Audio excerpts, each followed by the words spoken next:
As the magistrate reformed under the leader of House Aiko, many around the realm looked towards the resistance and Valera for their next move. However, when they expected a voice to respond to them, silence was all they were met with. Valera was gone. Ever since she learned of the future Atlas saw, Valera's mind wouldn't drift from concern. It was only Io that saved them as they nearly fell in conflict over the shattered desert. It was only Azan who ensured Yagarath was sealed away once more. Time and time again, the resistance rallied to fight for what she felt was right, and time again, they barely survived and never won. In the wake of her own disillusion, her opposite, Khan, stepped away from the magistrate. Her old friend, her war-torn adversary, felt he had failed the people he sought to serve. Had she not as well? Heroes of the past, nearly as faded as the banners they defended the realm under. They both have lived long lives, fought so many battles that endangered many beyond themselves. She couldn't stomach it anymore. As the new magistrate spoke of peace and stability, Valera felt herself slowly missing the field. She had thoughts creeping into her mind, curiosities about events and places, past and future. This vision showed her what she wanted. Paladins restored to glory and looked upon with hope, but without her at their command. So she departed quietly one evening, with nothing but the wind in her wake.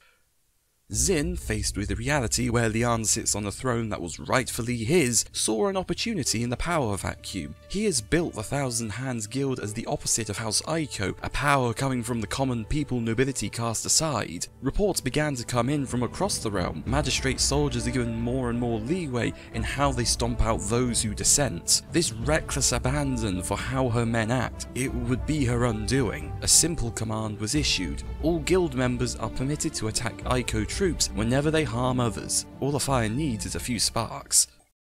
As conflicts rise, Vaatu found himself assigned to track down a magistrate captain of a particular infamy, targeting and oppression of Skadrin mercilessly. He follows the captain, awaiting an opening on a knight's cargo line to strike. When the cart stops and his moment arrives, Vaatu is caught aback as a blur appears between the two and strikes the captain in the nose, knocking him down. It's a boy, Skadrin and young. Guards begin to swarm and he prepares to intervene, yet the young one holds his own. He's scrappy, undisciplined, but with potential. As Vaatu watches, his eyes never leave the captain's body. As the warrior leaves the guards unconscious, the captain begins to pull out his firearm. In an instant, he launches himself between the boy and captain and swiftly puts an end to his harm of the Skadrin people. The boy would introduce himself as Talus and speaks of his determination to fight for their people. Vaatu can't help but feel for him and offers to watch over him and train his passion into progress. Afterwards, Vaatu reports to Xin his success as well as the prowess Talus displayed.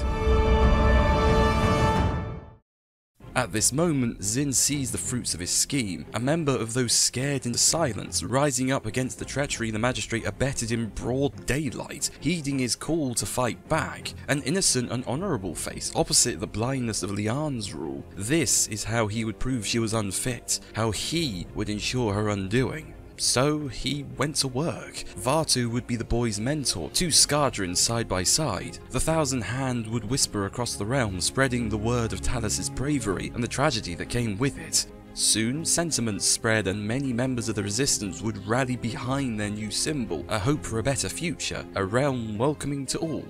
Such a large movement casts a wide shadow, one Xin would be able to utilize as he pleases.